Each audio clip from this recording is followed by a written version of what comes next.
Guys, আমি কয়টা গুরুত্বপূর্ণ কথা নিয়ে আসছি, আপনারা সবাই মনোযোগ সহকারে শুনবেন। কারণ হলো, আমরা বাংলাদেশে যারা আছি হয়তো এক কাপড়ে ভিডিও করি, আপনারা কেউ কাউকে অবহেলা করেন না, সবাই সবাইকে লাইক শেয়ার করবেন এবং কমেন্ট করে দিবেন। আর দূরপ্রবাসের ভাইরা বোনেরা যারা আছেন, আপনারা বাংলাদেশের মানুষকে অবহেলা করেন না, সবাই সবাইকে লাইক শেয়ার এবং কমেন্ট করে দিবেন।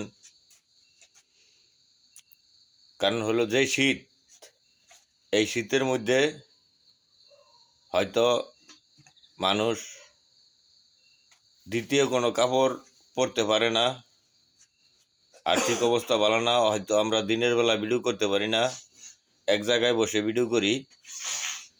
ওই আমরা তো যার যার কর্মে সারাদিন পড়ে থাকি, রাত্রেবেলা একটু সময় পাই, আপনাদেরকে বিনোদন দেওয়ার চেষ্টা করি। তো আপনারা মনে কোনো কষ্ট নিয়েন না। আর অনেক সময় দেখা যাইতেছে যে নিজের বাসায় যাইও ভিডিও করতে পারি না, আসি সময় সময় একটু দোকান পার, কবির ভাইয়ের দোকান পারে চা খাই আর আপনাদের